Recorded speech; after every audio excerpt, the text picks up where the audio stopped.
Welcome into the Commanders Report live show. I'm your host, Jack Sperry. Thank you guys so much for spending part of your week to talk some Commanders football with us. We've got a bunch of great content coming your way here over the next hour or so. First up, we're going to be talking about the latest Commanders news and rumors. Defensive coordinator Joe Witt Jr. took the podium today at Commanders OTAs, and he had some very interesting things to say. Plus, we got a little bit of free agency and trade rumors to discuss at the top of today's show. Then we'll be regrading last year's NFL draft class from the 2024 NFL draft. We're going to take a look back after the rookie seasons of all the sophomore players here on the Commanders roster this year. I'm going to be regrading that draft class for Adam Petersen and the Washington Commanders. Then, we'll be finishing up today's live show with our weekly Commanders Report live mailbag. And if you want to get a question on the show for free, all you guys got to do is put your question down there in the live chat and put hashtag Commanders in the comment. The reason why you got to put hashtag Commanders in there is so that producer Joey can see your question. It filters out everything, and then Joey will pick the best questions from the bunch once we get to the mailbag. So, for example, you get down there in the live chat room, and you put hashtag Commanders. Will Washington win the Super Bowl this year? Whatever question you have, and you get your question down there with the hashtag Commanders. Or if you want to skip the line, you want to guarantee your question gets on the show today, you guys can super chat any dollar amount. If you don't know how to super chat, you guys can click that heart button with the money sign in the middle. Click that button. You send in any dollar amount along with your question. And we'll make sure to get your question on today's live show. And with that, we'll bring on our producer today, Mr. Joey Petersen. Joey, it's good to see you, my friend. Another week, another live show, and I'm feeling pretty good about where the Commanders are at. Apparently, OTAs are going pretty smoothly. Jayden Daniels and Daron Payne and a lot of other players are looking really, really good. And even though, Terry McLaurin, who doesn't have his contract situation figured out yet, isn't there. Marshawn Lattimore, who's going into a really big year for his career, isn't there. And, some other veterans aren't there right now. I feel very good about where this Commanders team sits right now. Yeah, I feel like... Now, let's get me up a little bit more. There we go. I feel like it's all been positive, since everything that ended last season. You definitely went further than you thought you would, and everything you've done over the last couple of months, I think, gives you confidence, that you're going to be able to at least repeat what you did. You got stronger on the offensive line, you added in Deebo Samuel, and now it's just fun to get to watch football, man. It's really, even though they're OTAs, even though they're in shorts, they're not in pads, it's not real football. It's still fun to watch and still getting us through this long month that is June. That's for sure. Absolutely. So get us started on today's show in the comment section, guys. Grade the job that GM Adam Peters has done so far over the last 2 years. Give me an A, a B, a C, a D, or an F down there in the comment section. It's also our live pin poll. And right now, 70% are giving Adam Peters an A so far in his first 2 years as Commanders GM. It certainly helps, Joey, when you pick the right quarterback at number 2 overall in last year's NFL draft. But I'm feeling like Adam has done a pretty decent job to this point. And obviously, some of these moves that he made this offseason, trading for Deebo Samuel, trading for Laramie Tunsil, we're going to see if he can pull off a Trey Hendrickson trade here before the season. But I think that Peters has done a pretty decent job through the first 2 years of his GM tenure here. Yeah, I would agree. It obviously all comes down to picking the right quarterback. And I'm not going to say he got lucky with Jayden Daniels, because where they were picking, they could have picked Drake May. They were interested more in Jayden Daniels than they were in May, which was the majority of the people, the majority of analysts, majority of scouts, and people you're here to talk about the draft like May better than Daniels. They did it. And I wasn't one of them. Exactly. They went with their guy, and their guy is the right guy. And so I don't call that luck. I would have called it luck if it fell to them in the 4th round. Something like that happens. But you picked that guy at number 2 overall. You made the right decision. It's paying off for you. And what's really cool is what looked like 365 days ago, okay, this is going to be a 3 or 4 year rebuild. Automatically, you're in competition for Super Bowls in year 1. Accelerates the timeline a little bit, but makes things a little more exciting. And so I think Adam Peters has done phenomenal. Yeah, I think he's done a really good job. I think an A is perfectly fair. If you want to give him a B, because it's only year 2, and he still has some moves that still need to pan out, then that's perfectly fine with me. But I think you'd be hard-pressed not to give Adam Peters at least an A or a B at this point in his Commanders tenure. But again, it is still pretty early. We'll see what he does in the weeks and years to come here. So if you guys want to get in on the action right now, if you want a shout out on today's show, who's all here? Let me know down there in the comment section. Type those me's in the chat. We got Evan Underwood here. We got Samad. We've got Mr. Poor. We got MG. We've got Jasmine Gray. What's up, Jasmine? Of course, my lovely girlfriend, Cassie Voth, is here. She is typing her me. We got Richard Barker. We got Alan Barker. We got Jerry Gettings in here. Good to see you, Jerry. Jack, speaking of Cassie, I know y'all just got back from a very long road trip together. It's 16 hours? Was that the drive? 14 hours. 14, okay. What's the percentage of time spent in the car? We listen to music, listen to podcasts. What are we doing on a 14-hour car ride with Jack and Cassie? Well, I worked a good portion of the time. I also slept for quite a bit because we had to leave quite a bit early in the morning. It's quite a long drive. But, Cassie took a good chunk of the first half, and then I took about last 4 hours of driving. So that's kind of the way it divvied up. And, of course, we had our dog Rosie in the car, too. So it's funny. She spent all day, laying down doing nothing in the car. And then the next day she was passed out, just absolutely tired all day napping. I guess she was catching up on her naps from a long week of not being able to get her sleep that she's used to. But it was a good trip, and it's good to be back. It's good to be talking Commanders football with you guys here on the live streams here on YouTube. First segment today, latest Commanders news and rumors, the latest from OTAs, the latest free agency, and a weird trade up kind of rumor from ESPN for Trey Hendrickson that would include, a young Commanders player that's an up-and-comer included in the deal. Then we'll get into my regrading of last year's NFL draft class. I'm going to take a look at what Adam Peters did in last year's draft. I'm going to grade it based on the performance of the players to this point in their NFL careers. And then, again, get your questions in. I already saw a bunch of questions come in to start the show, so thank you guys so much for all the people that have already put in questions, but we will be doing that mailbag at the end of the show, so hashtag Commanders or Super Chat to get in on the fun for today's Q&A. Without further ado, let's get into our first segment of the day, the latest news and rumors surrounding the Washington Commanders.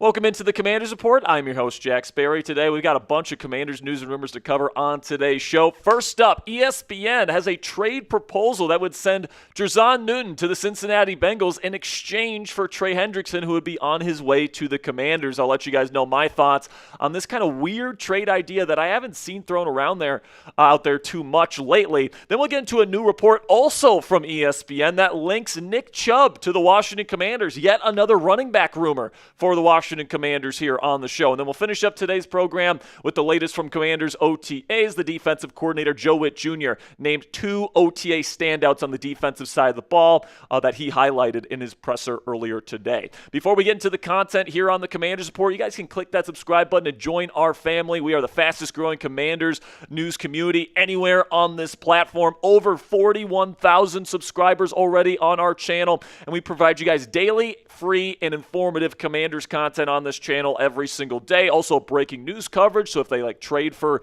Trey Hendrickson or if they sign Nick Chubb, 2 things we're going to be talking about today, we'll be going live for that coverage, and we also go live every single Wednesday on our Commanders Report live shows where you guys have an opportunity to get your questions on the weekly mailbag. So it's all 100% free, guys. If you want Commanders content all year round, make sure you guys click that subscribe button and join our family today. So let's start with this rumor from Seth Walder, who wrote an article breaking down some trade ideas that he would like to see happen before the start of the NFL season, and he had Trey Hendrickson going to the Washington Commanders, but he also included Jer'Zhan Newton, last year's second-round pick for the Burgundy and Gold, a defensive tackle, along in the deal. This is what the deal looks like from ESPN. Trey Hendrickson would be on his way to the Washington Commanders, and the Bengals would be receiving Jer'Zhan Newton, the Commanders' third-round pick next year, so keep in mind that would mean the Commanders would not have a second, third, or fourth-round pick next year if this deal deal were to happen, and then a 7th-round pick in 2027 as well. This is what Seth Walder from ESPN had to say about this trade idea. Washington is in win-now mode, but Dorrance Armstrong is its best edge rusher. Adding Trey Hendrickson, who recorded the second-best pass rush win rate at edge last season at 24%, would be a huge boost. Losing Johnny Newton would make an old defense older, but the Commanders have strong veteran options on the interior defensive line in Daron Payne, Javon Kinlaw, and Dietrich Wise Jr. By including Newton in the deal, the Commanders can put together a feasible package without a second-round pick. Now, my take on this whole situation, guys, is that if including Jer'Zhan Newton is an absolute must for the Cincinnati Bengals, if that's the only way they're going to entertain trading Trey Hendrickson to the Washington Commanders, I would be open to it. Now, I don't want to give up Jer'Zhan Newton. You know, he's somebody that was extremely high on coming out of Illinois last year. Last year, had 2 sacks and 6 tackles for loss and a forced fumble. Obviously, he kind of got out of the gate a little bit slower because, he had the foot procedures, identical foot procedures on both feet last offseason. He didn't really have a full offseason with the Commanders, but then he got in kind of later in the year, and he did show some good things. And I'm very optimistic about his future because his tape at Illinois back in 2023 was absolutely dominant, all right? So I think he could be a big-time piece for the Commanders' defensive line moving forward.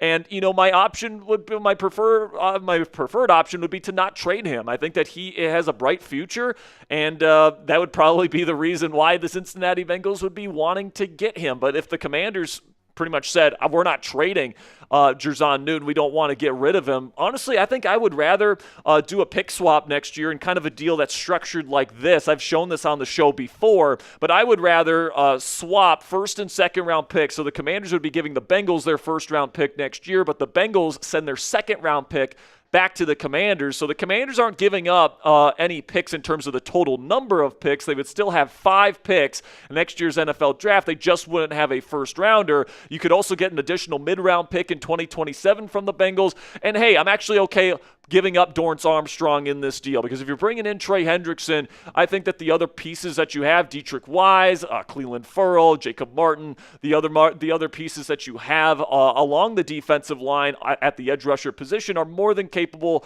of filling that number 2 edge rusher role, in my opinion, especially with all the blitz stuff that they do with Frankie Louvu in pass-heavy situations, and same thing with Bobby Wagner as well. I'd be okay giving up Dorrance Armstrong, and I'd probably prefer giving up Armstrong as opposed to a guy like Newton, who's still a young, up-and-coming player that I think can be a big-time impact as an interior pass rush player for the Commanders defense in the years to come. So what say you guys? Let me know down there in the comment section. Is Jer'Zhan Newton completely off the table in trade discussions, even if it's to get a guy like Trey Hendrickson, who led the league in sacks last year? Give me a yes or a no down there in the comment section for today's pinned question. YouTube's going to throw you an ad break here in just a couple of seconds, and when that happens, take advantage of that time by giving me a yes or a no to today's pinned question. So now let's move over to Nick Chubb, another ESPN report here, this time from Jeremy Fowler, where he listed the Commanders as a team that could sign Nick Chubb to a contract this offseason. He was asked whether or not he would go back to the Browns. He said, I don't think so. I think that he could potentially sign with the Chicago Bears or the Washington Commanders. And the fact that Fowler is connecting Chubb to the Commanders as one of the top 2 teams that could land Chubb was very interesting to me. Now, for me personally, guys, because I kind of like where the Commanders running back situation is right now, and I don't think the running back position is a super big value or super big priority for the Commanders offense heading into this new era of football, where you got Jayden Daniels as a superstar quarterback that also helps you out in the run game. I would take Chubb for a super cheap deal, but if he's looking for a lot of money, I'm definitely not going to be willing to do that. And you guys could see last year that he was coming off that really gruesome knee injury, and the efficiency numbers just fell off a cliff. All right, almost half yards per carry than what he was used to previously in his career. He used to be one of the most efficient running backs in all of football, but he played in about half the games of the season last year and only had 3 touchdowns in those 8 games played. Just got over over 100 carries. It wasn't a very good season for Nick Chubb coming off that injury last year. And you take a look at the Commanders running back depth chart right now, and honestly, I think that this is good enough, all right? Now, obviously, I don't think Brian Robinson Jr. is like an elite, true superstar level running back, but let's face it, the Commanders don't really need that kind of player. You got Jayden Daniels, who you're going to be centering your offense around for many, many years to come, who also helps you out in the run game department. This Commanders rushing attack, I believe, was top 5 in rushing EPA last year without a guy like Nick Chubb or James Cook or all these other running backs that are being linked to the Washington Commanders. I know Brian Robinson Jr. and Austin Eckler are both on the final year of their respective contracts, but you've got younger guys like Chris Rodriguez Jr. and Ja'Cory Krosky-Merritt in this room as well that have a chance to really establish themselves this year as well. So personally, if I'm the Commanders, I'm probably not looking at adding another running back. But hey, Nick Chubb, somebody that could probably be good in short yardage and goal line situations. If you want to get a true power back, I think Chubb, who is extremely strong, especially in the lower half, if you want to add him as kind of a short yardage back, I wouldn't necessarily say no if you can get him for a super team-friendly deal. So make the call for me down there in the comments section. Would you sign running back Nick Chubb this offseason if you were the Washington Commanders, if he was willing to take a team-friendly deal? Type S if you would sign him, or type P if you're going to pass on him. In just a second here, I'm going to tell you about our sponsor today at Fanatics. Well, I'm telling you about Fanatics today. Go down there and give me an S or a P. And with that, let's have a word from our sponsor today at Fanatics. And we just got done talking about Jayden Daniels and how this Commanders offense is going to surround him and really revolve around his skill set for many, many years to come. And if you guys want to get his jersey today and you want to help out our channel today, you have an awesome opportunity to do both those things right now when you go to chatsports.com/Daniels. I'm going to put that link in the comments and description of today's show. And if you guys click that link and you make a purchase, Fanatics is going to send us here at the Commanders Report part of the proceeds. So if you want to help us out today, you guys can go chatsports.com/Daniels and get your Jayden Daniels jersey in your closet today. So now I want to shift over to Joe Whitt Jr., one of my favorite coaches on the Commanders roster. I love the way that he talks and he speaks and does all these different things, and I love it when he gets in front of the microphone for a press conference. And today he did just that at Commanders OTAs, and he highlighted 2 players on his defense that he wanted to really give a special shout out today. And those 2 players are Daron Payne, the defensive tackle, who's really heading into a big time year for him and his career, and Quan Martin, the free safety. So we'll start with Daron Payne here because I think last year, people look at the numbers, he played the entire season, only got 4 sacks and 5 TFLs, and people were saying, this guy's getting paid a lot of money by this organization. He's not pulling his weight. But I think when you watch the film and you look at the role that Joe Whitt and Dan Quinn ask Daron Payne to kind of fill in this defense, he plays a very, very critical role as somebody that's taking on a lot of double teams, somebody that's really eating up the middle of the defensive line, and kind of just, working to really set a foundation for this run defense. And you guys could see in the numbers last year when Daron Payne was not on the field, this run defense went from okay to god-awful if he was injured or if he was off the field. So this is a very critical piece of the Washington Commanders defense that we're talking about here. And Joe Whitt Jr. and Dan Quinn today, by the way, said that he is having a phenomenal offseason program. Quinn said today in his press conference that he actually went up to Daron today and said, "You have been an absolute beast throughout this process." So I think Payne is getting ready to have a really, really good season and really be a big-time impact player for the Washington Commanders this year. Then the other player that Whitt kind of called out today was Quan Martin. Last year had an interception for this team, and he didn't put up a ton of flashy numbers, but he got a lot better going from year one in that Ron Rivera kind of squishy style, cover 4, cover 6, off coverage type of defense to this very aggressive Dan Quinn, Joe Whitt Jr. scheme. I thought that, the change really did a good job, did good things for him, and he was a really good free safety for this football team last year. I thought he took a really big step in year 2, and then it sounds like, based on what Joe Whitt Jr. is saying, is that he's really taken on a leadership role, and they're really expecting him in year 3 to really become one of the established veterans in this unit, really become a leader and take that big year 3 leap, just like he did going from his rookie season to his sophomore season. So this is a very good player, in my opinion. I was very high on Quan when he was coming out of Illinois. 2 seasons ago, and I think that he's going to be a mainstay in this defense for many, many years to come. Another thing that Joe Witt Jr. said in his press conference today is that the team brought in Javon Kinlaw, okay, their new defensive lineman, and they paid him quite a bit of money. He's pretty much their number one target in free agency this year to help on run defense, all right? And this kind of worried me a little bit because even though he's got the size and the strength and the length to be a good run defender, he's not a good run defender on tape, guys. Like when he was back in the later portion of his career, of his tenure there with the San Francisco 49ers, they would intentionally take him off the field in early down situations because he was that much of a liability as a run defender. And last year with the New York Jets, maybe it got a little bit better, but it's definitely not a strength of his game. Kinlaw's strength is his ability to kind of loop around on these stunts that the Commanders are going to be running a lot of this year. They did that a lot with the Jets, and he did a pretty decent job of that last year. And he's also got some power, so in true one-on-one situations, and if he gets a one-on-one,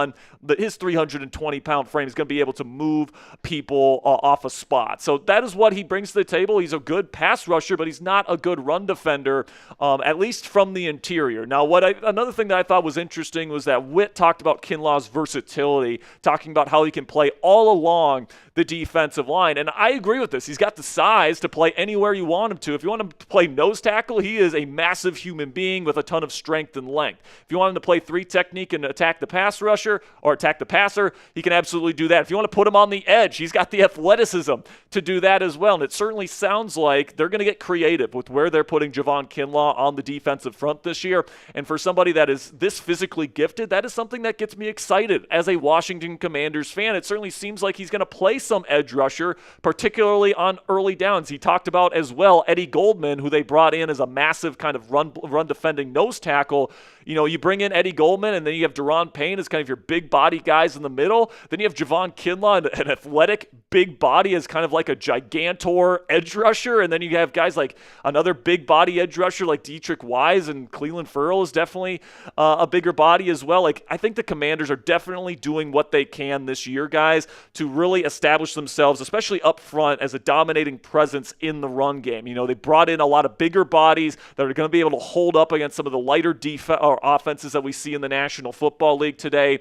And I'm excited to see what Joe Witt Jr. and Dan Quinn have up their sleeve, because they have never been afraid to get creative with the way they use their defensive personnel. So let me know what you guys think down there in the comments section. Your confidence level in Javon Kinlaw as a player.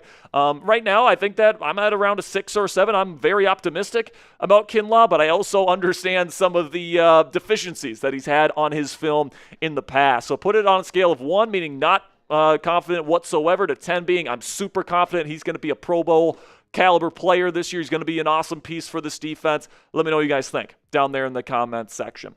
Another takeaway from today's OTAs is that the starting first-team O-line looked like this. Now, keep in mind here, all right, they're making Josh Conerly Jr., the rookie out of Oregon, earn everything that he gets, and Laramie Tunsil, the veteran that they traded for, is not present. So Trent Scott, backup left tackle, he's taking first-team reps because Tunsil's not there. But then Brandon Coleman was the starting left guard. Tyler Biadasz was at center. Nick Allegretti was at right guard, so it appears Allegretti is in the running to potentially start at right guard to start the season, while Sam Cosmi is recovering from his ACL tear. And then you got Andrew Wiley, who is starting the offseason program as the starting right tackle. So this is kind of interesting here. I do think Coleman's best fit is at left guard, so I really hope that they keep him there.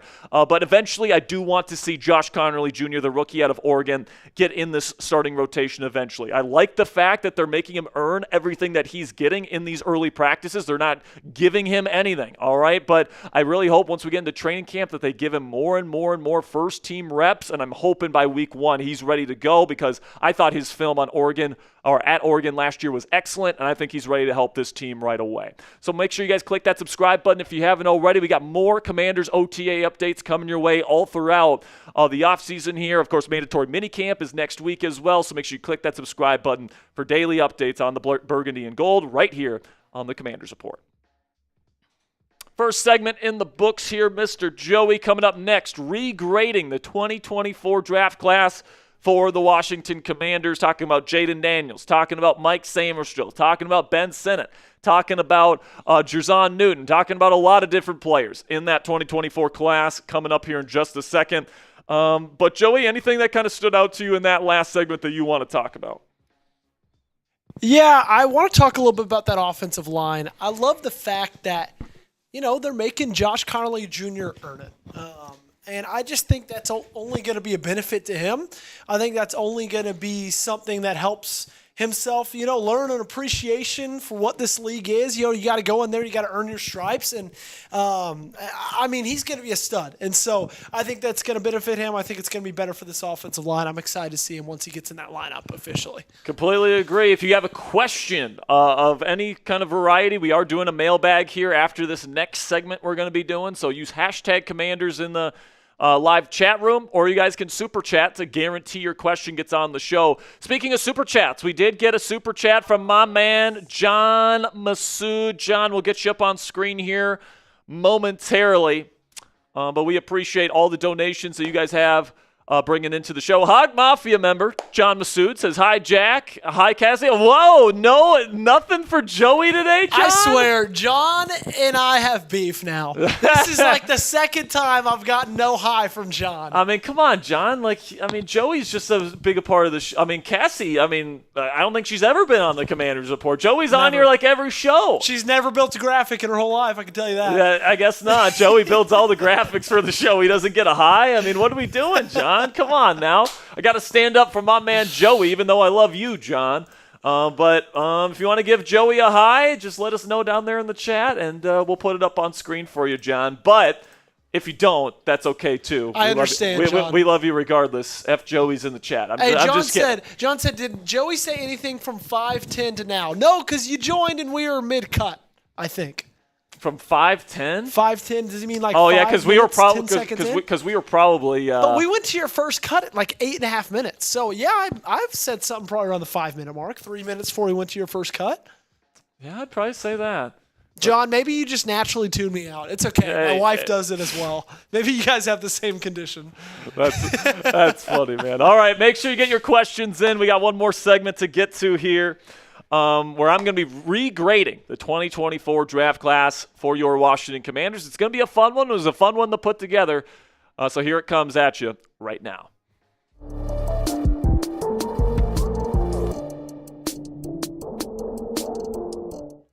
Today on the Commanders Report, we're going to take a look back at the 2024 Commanders draft class. The first year Adam Peters was the GM of the Washington Commanders, with a little bit of 2020 hindsight here now. Of course, these players that were rookies last year are going into their second year. I want to break down each of these players and where they are heading into their sophomore season in the National Football League. But before we get into the content today, what say you? Let me know down there in the comment section to kick off today's show and grade the job that Adam Peters, the Commanders GM for the last 2 seasons, has done so far. Would you give him an A? Would you give him a B, C, D, or F? Let me know down there in the comment section how you think Adam Peters is doing, and give me some reasons why you think he's either doing a good job or not so good job to this point in his Commanders tenure. So first here, I want to revisit my initial grades that I gave after the 2024 NFL Draft. We did a whole video. We do it every single year. After the draft, I break down every single pick,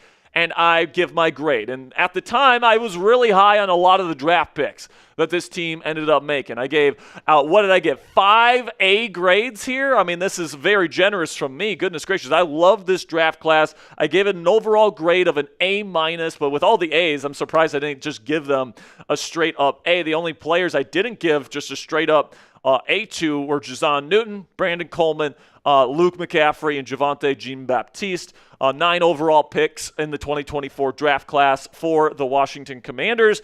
And now that you guys have seen what I initially thought when they were coming in, now let's get into my thoughts on these guys as they head into year 2. So my grade for Jayden Daniels actually improves from an A to an A+. And the reason why this is an A+ is because not only did Jayden Daniels have one of, if not the best season for a rookie quarterback in NFL history, with almost 70% completion percentage, over 3,500 yards passing, even more when you include his rushing production, 25 touchdowns and just 9 interceptions. He protects the football, throws the ball down the field. He's got super clean throwing mechanics. He's got really nice pocket presence. His mental processing for a young guy is off the charts. He's got everything that you want in your franchise quarterback. So not only does Washington, hit and get a franchise quarterback for the first time in a very, very long time, but they landed a superstar that's going to be a future top 5 talent at the position for the next decade plus. And when you have one of those guys, just look at the Kansas City Chiefs, just look at the Baltimore Ravens, just look at the Buffalo Bills. When you have a guy of this caliber, you are always in contention to win. And he is the type of guy that has enough talent to carry a roster on a massive quarterback contract, all right? And having a guy like this is going to put the Commanders in contention, not only for the playoffs, but to be successful in the playoffs and put them in contention for championships for the next decade plus. And because of that, even though it's the number 2 pick and there's high expectations for that pick, Jayden Daniels, at least to this point, has already exceeded those high expectations, and I'm giving that pick an A+.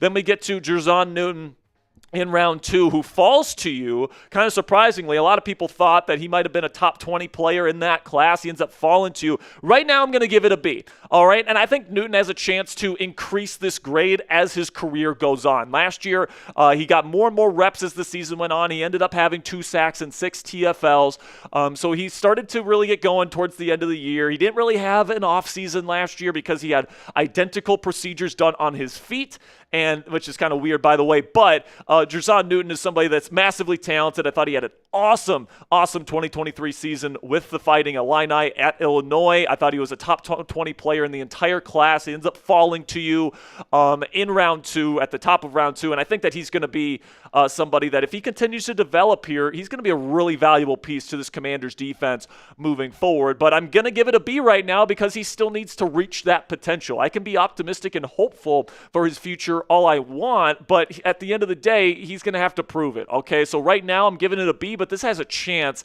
to really get up there and be a potential A pick for the Washington Commanders if he ends up really proving Adam Peters right heading into year 2 of his NFL career. Then after they take Newton, they end up trading with the division rival Philadelphia Eagles here, where they end up trading down, and they end up getting an additional second-round pick from Howie Roseman and the Eagles. And with this pick, the Eagles ended up taking Cooper DeJean, their slot cornerback, and you ended up gifting the number 1 graded corner in all of professional football last year to your division rival that then went and was one of the best, if not the best defense in football. And they also won the division, and they also won the damn Super Bowl. All right, so this was a very key piece to the Eagles defense that you gifted to them.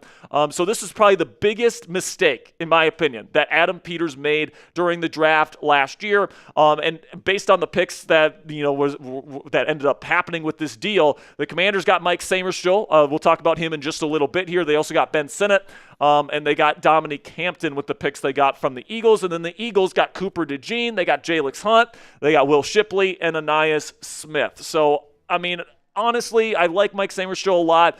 But Cooper DeJean, man, he was really an integral part of that championship run and really improving that Eagles defense last year. So it definitely doesn't feel good to know that you helped your division rival kind of get to the next level when it comes to their defense last year. But let me know what you guys think down there in the comment section. Was this trade by Adam Peters a mistake to give the Philadelphia Eagles Cooper DeJean? Give me a yes or a no down there in the comment section for today's pinned question. In just a second here, I'm going to tell you about our sponsor today at Prize Picks. And while I'm telling you about Prize Picks today, let me know if this trade back in 2024 was a mistake. And with that, let's have a word from our sponsor today at Prize Picks, which is the best place to turn your sports knowledge into cold, hard cash, all on your phone. You can download the Prize Picks app on your phone for free today. And with millions of members, Prize Picks has made daily fantasy sports accessible to all. You just pick more than or less than on at least 2 player stat projections for a shot to win up to 2,000 times your cash. Run your game all season long on Prize Picks, and Prize Picks puts their members first, guys. So all withdrawals are fast, safe, and secure. You never have to worry about that. Plus, when my picks hit, I can get my money in as quick as 15 minutes. So Prize Picks also invented the Flex Play as well, which means you can still cash out if your lineup isn't perfect, and you can double your money even if one of your picks doesn't hit. This year's basketball playoffs are headed towards the crowning a first-time champion in more than 50 years. Don't miss your last chance to cash in on history with Prize Picks. Pick more or less on player stats like points, rebounds, assists, and more for your shot to win up to 2,000 times your cash. Today, you guys can see my projection here for the championship series here between the Thunder and Pacers. I'm going to take the more on three-pointers made per game average for Shai Gilgeous-Alexander. I'm going to take the less on assists per game average for Tyrese Halliburton, and the less on points per game average for Pascal Siakam. You guys can get in on the action today. Download the app and use code CLNS to get $50 instantly after you play your first $5 lineup. That's code CLNS to get $50 instantly after you play your first $5 lineup with our friends at Prize Picks today. Prize Picks, run your game. All right, here in round 2, okay, you trade down with the Eagles. You know, they get their slot corner, but the Commanders also get a stud slot corner of their own, and Mike Sainristil, who I'm going to give an A- to this point in his career. And, you know, Sainristil really stepped up for this defense last year. And, you know, we told you before the season, this cornerback room's not going to be good enough, and they didn't listen to me. And lo and behold, Michael Davis was dog shit, and Benjamin St. Juste became Benjamin St. Toast. Emmanuel Forbes was, of course, terrible and released midway through the season. But they needed somebody to step up, even after trading for Marshawn Lattimore, especially with his injuries. And Sainristil was the guy that did that. All right, he was this team's number 1 outside corner for most of the season, even though his skill set and his physical kind of profile at 5'10", 182 pounds, he's more of a slot corner. All right, and that's probably where he's going to make more of an impact in his career. And you know what I really love about Mikey heading into year 2 here is that he's going to be able to play his more natural position now. Even though it's great that he proved that he can play on the outside in the National Football League with his play last year. Now you got Marshawn Lattimore, and you drafted Trey Amos out of Ole Miss this year in the second round. So Sainristil doesn't need to play on the outside this year, or at least we hope he doesn't. Hopefully Amos is as good as advertised. But I really like Sainristil's skill set. I think he's going to be an absolute stud for this defense in the slot. And as Cooper DeJean showed for the Eagles last year, if you have a really good slot corner in this league, with all the nickel and all the 11 personnel we see on offense today, this could be a very big addition to the Washington Commanders defense moving forward. Then in round 2 as well, they end up taking Ben Sinnott, the tight end out of Kansas State. Right now, I'm giving this a C. Now, he certainly has the physical capability of raising this grade as his career goes on, but let's acknowledge it. I mean, Sinnott didn't really do all that much his rookie season. Zach Ertz was the number 1 guy throughout the entire 2024 campaign, and he did get on the field from time to time, but he wasn't really an impact. And he really needs to take a big jump, whether it's this year, whether it's in year 3. Eventually, he's going to have to justify this pick because they spent a 2nd-round pick. That is a premium draft asset on this guy, okay? So he's going to have to really do a good job here of taking the next proper steps in the years to come to be able to, really justify this pick moving forward. Then also in round 3, you got Brandon Coleman, the offensive lineman out of TCU, who is somebody that I think is a really good player and somebody that is going to be a future starter for the Washington Commanders moving forward. Probably not at offensive tackle, which is where he was originally drafted to play, but I think he's going to be more of a guard at the NFL level moving forward. And it looks like that's what the Commanders are probably going to be doing with him. Give him a B- grade here for this pick in particular. And I think that Brandon Coleman is somebody that's going to really take that move to left guard particularly well. I'm really excited to see what he's going to be able to do in this role moving forward, and I think that this is something that is going to work out for the Washington Commanders on offense moving forward. So we're looking at Brandon Coleman, and he's coming out of TCU. And he's somebody that I think is going to be able to really take that left guard spot and run with it. He doesn't have the longest arms in the world. And he is somebody that is going to be able to come in, and you bring in Laramie Tunsil to be your left tackle, and you draft Josh Carnley Jr. to be your right tackle, and now Brandon Coleman, somebody that I think, he doesn't really have the best marriage between his hand placement and his legs and his feet and his footwork, all that stuff. I think he's much more suited to be a starting left guard in the National Football League than a starting left tackle in the league. So he still has a lot to prove as a starting offensive lineman in the National Football League. He did not grade out particularly well for the Washington Commanders last year at left tackle, but I think that you're going to see Brandon Coleman do a much better job this year once they kick him inside. And I think that he's going to be a mainstay for the Washington Commanders on offense moving forward. So really excited about the future of Brandon Coleman, the second-year player out of TCU, and I'm really looking.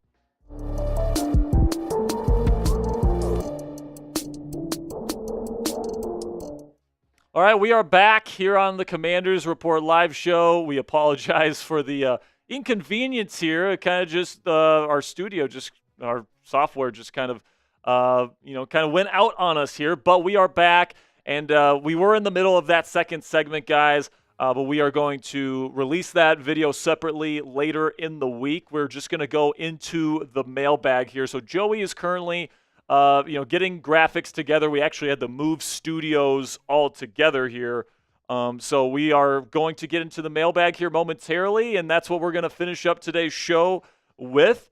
Just so you guys know that. If you got a question that you want to get on the show, you guys can use hashtag Commanders, or you guys can super chat. We already have enough questions to get into the mailbag, but if you guys still have a question that you want to get in, now is the time to get your questions in. So I think we got through about half of that regrading video, so that'll still be a part of the video. Joey and I will film the rest of that once we're done with live today, and it'll be on the channel later this week for you guys to enjoy. So make sure you click that subscribe button.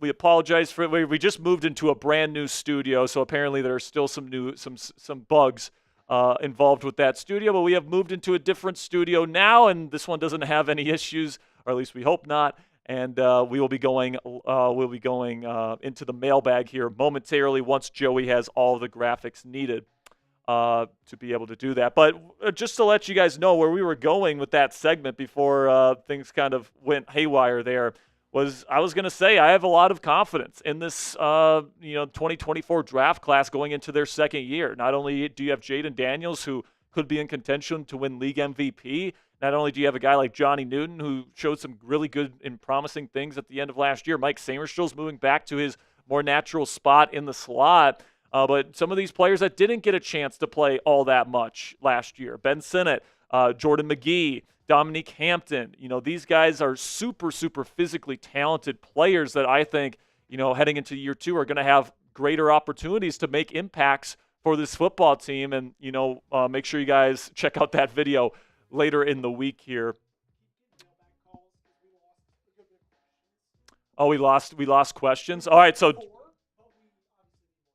sounds good. So Joey just let me know that we, in kind of our crash out there, we lost a lot of the questions. So if you put in a question earlier, make sure you get your question back in there so that we can recoup some of those mailbag questions. Again, guys, if you're just joining us again, we are we experienced some technical difficulties in our new studio. We have moved to a different studio now, and we are trying to get questions for our mailbag here. All right. So if you put in a question earlier, chances are it's probably still not in our software. So we need you guys to get your questions back in the live chat room. If you haven't already, again, hashtag Commanders in the live chat. Or if you want to guarantee that you get your question on the show today, you guys can super chat. Unfortunately, we did lose a good portion of our audience, and so some of those people probably left that put in questions, so those questions won't be on there. But this is your opportunity to get a question on the mailbag here, guys. So again, hashtag Commanders to get a question on today's program. And also, John Masood sent in a second super chat. I don't know if you see that, Joey, on your software. But Masood comes in with another 10, says, did Joey say anything from 5'10" to the time ZI sent, by the time I sent that chat? Hiya, Joseph. So John did say hi to you, Joe. So can they hear you? I figured it out. What happens? He's talking 5'10", as in 5:10 p.m., not 5:10. Yeah, not on the YouTube. Yeah, not on the YouTube. And we were already in the cut by then. So yeah, I did not say anything because that would be bad if I said something in the during the cut. And it's even worse. Your computer completely shutting down on you. It's not as bad as the computer completely shutting down. There's John Masood. Masood with the 10 says, once again, he said, did Joey say anything from 5'10"? No, he did not. So, John, appreciate you, my man. That's out $20 for you so far on today's show. Again, get your questions in. Joey, what an adventure this has become. Hey, man, we're better for it. We're better for it. We had to kind of call an audible there and completely change studios. We're back up. But we're back up now. So hopefully we get enough questions here. We got, who are the real ones that are still here, by the way? Type me in the chat if you're still here. We got JG. We've got Caesar Holmes. We got Jasmine Gray. Evan Underwood is here. We've got JD5 fan, says Evan Underwood. We got John Masood in here. We've got Renz Meja. Of course, Cassie Voth, my girlfriend, is here. She's always here. We got Wally Goozer. We've got JG. Still got a good crew here of Commanders fans ready to talk some Commanders football here. So do we have enough questions here? All right, Joey says we're good with the questions. So without further ado here, guys, we apologize for the inconvenience on that second segment, but we are back on the tracks here, and let's finish up today's live show on a good note here with a very strong mailbag. So let's get into it.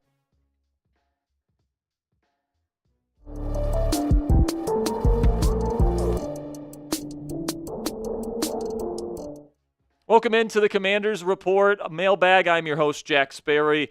Today is my favorite segment of the week because I get to take in the questions that you guys have about the burgundy and gold, and I get to give you guys direct answers, kind of this two-way conversation. We really pride ourselves here at the Commanders Report at being the most interactive fan community for Commanders fans anywhere else on YouTube. So if you want to join our family today, you guys can click that subscribe button. We do these mailbags every single week. We record them during our Commanders Report live shows that we hold every single Wednesday. So if you guys want to join our family and even get a question on a future edition of the Commanders Report Q&A, you guys can click that subscribe button and join us at 5 p.m. Eastern Time every Wednesday for our Commanders Report live shows. Okay, now let's get into the questions here, starting with Evan Underwood. Says, do you think Trey Amos could be a shoo-in for Defensive Rookie of the Year based on OTAs so far? Well, according to Joe Witt Jr., the defensive coordinator, I think his exact quote, he's ahead of the curve. So he's definitely doing a good job.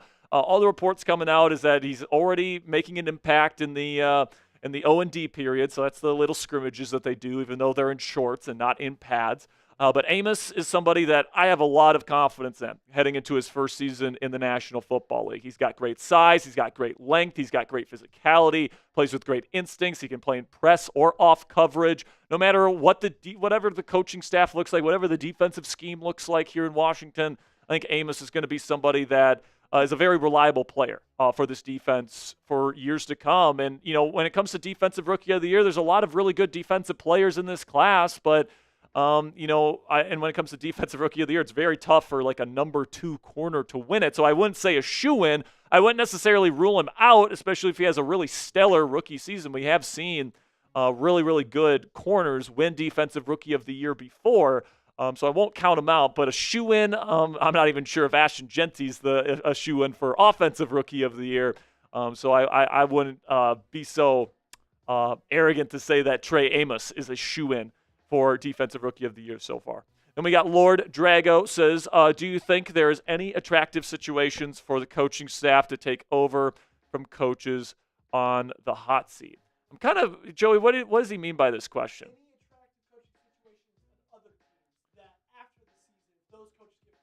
Oh, okay. So I get this question now.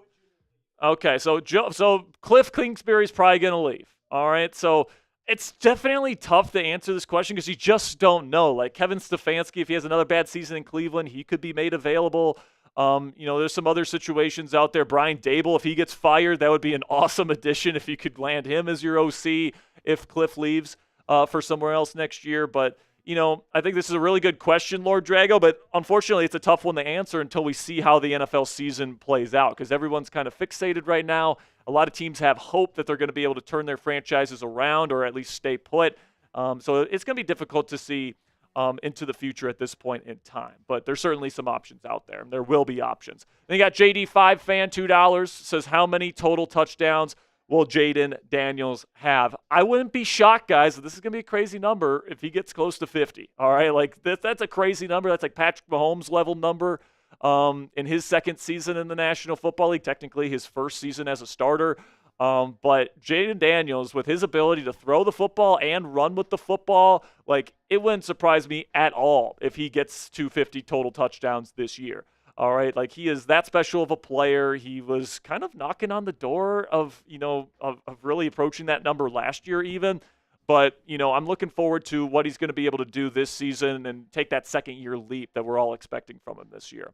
So take a guess for me down there in the comments section. How many touchdowns will Jayden Daniels have next season? This will be the pinned comment on today's show. YouTube's going to throw you an ad break here in just a couple of seconds, and when that happens, take advantage of that time. But let me know whether you think Jayden Daniels is going to get 30 touchdowns, 40 touchdowns, 50 touchdowns, more than that. Let me know what you guys think down there in the comments. Going from my man Merle, says, who fits Dan Quinn's system better, Trey Hendrickson or TJ Watt? Listen, man, whenever you have guys of that caliber, everybody fits the defense, all right? It's not necessarily a matter of fit at that point. It's a matter of, are they just a really good freaking elite superstar edge rusher? And they find ways to make that player work, right? That's the type of player that you completely center your defense around. TJ Watt's not going to get traded. All right, I'm just going to tell you that right now. The Pittsburgh Steelers love him. He wants to be there in Pittsburgh, and the Steelers are trying to win now. It sounds like Aaron Rodgers is going to sign on with the Pittsburgh Steelers at some point, any day now. If not, this is probably going to be going out during the weekend. Rodgers may have already announced he's signing with the Steelers at this point. They're trying to win now. They're not going to let TJ Watt leave. It's just not going to happen. So Trey Hendrickson is a really realistic possibility, in my opinion. TJ Watt, not so much. Then we got one from Wally Goozer. Says, this news broke a bit ago, but the Commanders signed a UDFA in April named TJ, I know the name, but I'm just not going to try and butcher that, who joined through the IPP. What do you think about UDFAs like him? Can he be a big help for the team? So TJ is a rugby star from Africa, and, it's going to be a tough transition. I'll say that. Rugby and football, these are two sports that get compared quite a bit, but they are different sports, all right? And to go from playing rugby to playing football, it's just a completely different skill set, completely different game. Now, even though they're both very physical sports and, very similar shaped balls and all this different stuff, I think that it's going to be an uphill battle for him. Now, he's obviously a world-class athlete, all right? He was a star rugby player. He's coming over, and obviously he's a physical specimen. So if he can develop and if he can take the coaching and all this different stuff, who knows how good he can be. But, any player in the IPP that really doesn't have a whole lot of experience playing American football is going to have an uphill battle, but I'm definitely rooting for him. Then we got one from JG here. It says, what is the strongest room on the team this year? Quarterback. Because you got the superstar player in that room, right? Because Jayden Daniels, if you have a superstar quarterback, that elevates your entire team. We saw it last year. This was not a super impressive roster last year, guys. Let's just acknowledge it for what it was. They didn't have the best edge rusher room last year. They had arguably the worst cornerback situation in the league last year. The defense certainly was maybe average, maybe slightly below average at times. And the offense, the offensive line wasn't great. They certainly don't have elite running backs here, even though they're decent enough. And you have Terry McLaurin, but outside of that, you didn't really have another bona fide, really, really good starter in the wide receiver room.